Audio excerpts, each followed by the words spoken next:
Plywood is one of the most versatile and widely used materials in woodworking and DIY projects. And that's because it's available in different thicknesses, different wood types, and it is super strong and stable, and it is cost effective. And like all projects, you want to be able to cut the plywood accurately to make sure that your project is successful.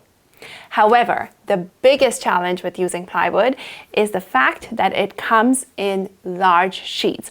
Most sheets are 4 foot by 8 foot, and they can be pretty heavy. Some of them can be 60 to 80 pounds. So it can be awkward to handle, difficult to transport, especially if you do not own a truck, which I don't. I own an SUV. It can be a challenge to bring that plywood sheet home and cut it down to be able to use it for your project. So in this video, we are going to talk about exactly that, how to cut down sheets of plywood accurately, even if you are a beginner, and so that you can use them in your projects. But before we get started, I am Anika, and I am here to demystify DIY and inspire and empower you to build all of the things. I have a ton of tutorials, project ideas, and inspiration for you. So if you haven't already, be sure to hit that subscribe button. I do have a starter list of tools that you need to get started. So be sure to take a look at that link in the description below. And now, let's talk about cutting down plywood. So like I mentioned, one of the biggest challenges with plywood is the fact that the sheets are 4 foot by 8 foot big, and they can be really heavy and difficult to transport and awkward to handle. Now there are smaller pre-cut sheets that you can get, like a 4 foot by 4 foot sheet or a 2 foot by 2 foot sheet. But if you look at the price, that gets really expensive. So for example, at my local store, a full sheet of plywood, which is 4 foot by 8 foot, is about $85. However, a 4 foot by 4 foot sheet of plywood, the same type of plywood, is $54. So if I were to buy 2 of the 4 foot by 4 foot, I would be paying almost $23 or $24 more than what I would if I bought the full sheet, the 8 foot by 4 foot sheet of plywood. So while smaller pieces can be easier to manage, they're not exactly cost effective. Thankfully, most of the big box stores and lumber stores will help you cut down your sheets for free or for a small premium. And I highly recommend making use of those services so that you can easily handle and transport the plywood. Now, because I do not have a truck, I have an SUV that only fits about 6 foot in length in there. So whenever I want to buy plywood, I usually look at the project that I am building and plan out my cuts accordingly. So for the project that I am currently working on, I need a 33 foot panel. Like, that's the biggest size that I need. So what I'm going to do is I'm going to have the store cut it down to 35 inches, and then I'm going to bring it home and cut it down to 33 inches more accurately. The problem with the stores is, number one, they are not always very accurate with the cuts, so I wouldn't depend on them to make the cuts for you for the project. And number two, their saws have a pretty coarse blade. They don't have good quality blades, and what that does is it leads to a lot of tear out. So you don't have a very nice edge on the plywoods when you have them cut it down for you. So I highly recommend having them cut it down a little bit larger than what you need so that you can bring it home and cut it down accurately. And it's going to be much easier to handle. Now, there have been times when the panel saw at the store was out of order and I really needed the sheet of plywood. So I ended up coming home and taking my battery powered circular saw and cutting it down in the parking lot so I could fit everything in my SUV and bring it home. And if you don't have a store near you that offers the service for cutting it down, this is another option that you can definitely take. Just use a battery powered circular saw, have it in your car and cut it down and bring it home. On that note, I want to tell you about the panel carrier, which is definitely something I highly recommend you have because it makes it so much easier to carry sheets of plywood. And in fact, I can carry an entire sheet of plywood by myself using just the panel carrier. Now, once you bring the plywood home, it is time to cut it down into the exact sizes that you need for your project. And the best way to do that, and the best tool to do that, is a circular saw. I do have a detailed tutorial on how to use a circular saw, so be sure to check that out. But a couple things that I want to make sure to mention when using a circular saw to cut plywood is, number one, you do want to use a good quality blade. Now, the blade plays a huge role in getting clean and splinter-free cuts, and I highly recommend using a blade that is at least 40 teeth or more. Usually the kit blade that comes with the saw is 24 teeth, and that can give you a very splintered edge. So what I use is actually a 60 teeth blade, but definitely anything 40 teeth or more is perfect. And another very important thing to remember is that anytime you are cutting plywood with a circular saw, you want to make sure that you are supporting both sides of the cut line. And in fact, you are supporting the cut line. And this is important because if you do not do that, as you get to the end of the cut, the plywood will start to bend and sag because it's been cut, and it will start to bind the blade, and that can cause kickback that can be very dangerous.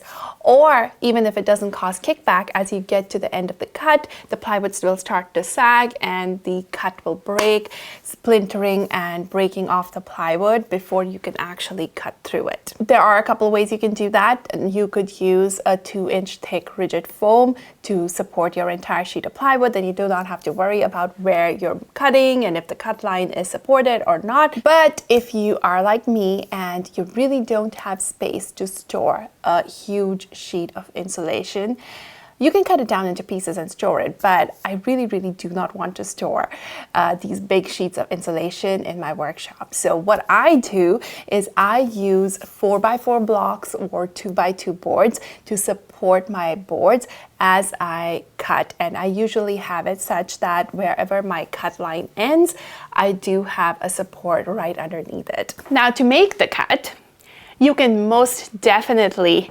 freehand the cut, but there are a few reasons why you definitely should not.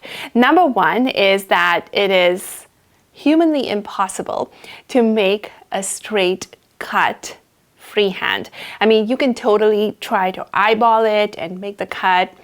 People even say that they can make the cut, but I don't think you can make a perfectly straight cut without a guide. So I highly recommend using a guide to get an accurate straight cut.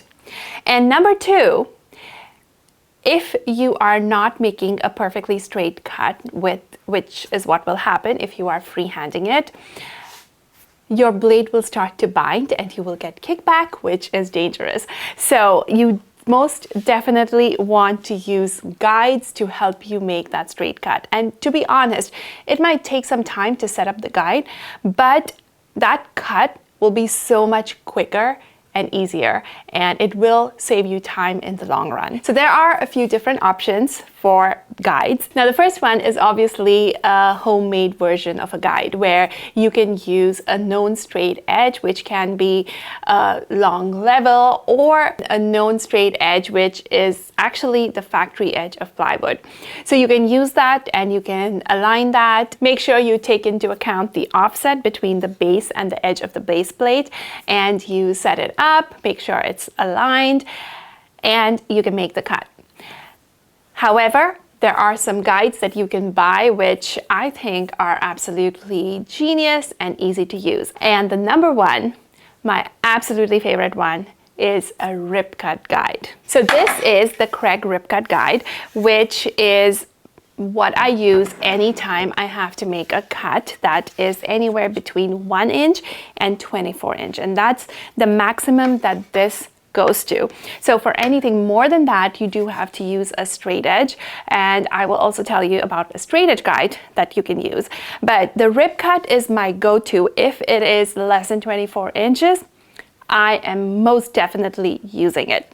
Now, the way this works is that the circular saw goes in here, and you can attach it with these two set screws. And then this right here, this edge, rides along the edge of the plywood. So you align it to the edge of the plywood, which is a straight edge, the factory edge of the plywood. And then you just push it across the board and it makes your cut. And the great thing about this is if you are making multiple cuts, like I need to make cuts at 11.5 inches for all of my closet boards, I can just set this to 11.5 inches, set my circular saw in there, and then I can just continue making the cuts. You can make repeatable cuts efficiently and accurately. So I really, really love using this. And like I said, if it's under 24 inches, this is what I'm using. You can also buy a straight edge guide, this is a Craig straight edge guide, and I will add a link to everything that I'm showing you in the description below. Now, I really love this one because this is a known straight edge, of course, but it comes with this little marker right here, which you set up based on the distance of your blade from your base plate, edge of the base plate. So once that is set up for your circular saw, you can just keep this and use this again and again. And the way this works is that it snaps onto your plywood, and it's set up such that it always snaps nice and perpendicular to the sheet of plywood, and you can easily make cuts with your circular saw. So once you mark exactly where you need to make the cut, all you need to do is align the marker on the straight edge guide, tighten it, and then make your cut. Now, between the two things that I showed you, a straight edge guide and the rib cut, you can easily make all the cuts that you need for any project. You really don't need a table saw or a track saw. A track saw is essentially a straight edge guide with a plunge saw, which is built into it, sort of. The built-in track system kind of eliminates the need for measuring and marking and making sure everything's aligned. So it just basically makes everything really quick. But if you aren't frequently building with plywood and building a lot, I don't really think you need that. It does make things a lot more efficient and easy to do though. Now, do you need a table saw to make the cuts on plywood? Well, table saw definitely helps make precise and quick repeatable cuts, especially on smaller panels. But managing a 4-foot by 8-foot sheet of plywood across a table saw is definitely not safe. And even with a table saw, I always cut down my plywood to smaller, manageable pieces. And I usually only break out the table saw when I am making cuts that are smaller than maybe 6 inches or 4 inches. But with larger sheets, I pretty much always just use my circular saw. And the truth is, I have a table saw now and I can use it. However, I didn't have the table saw until about 3 or 4 years ago.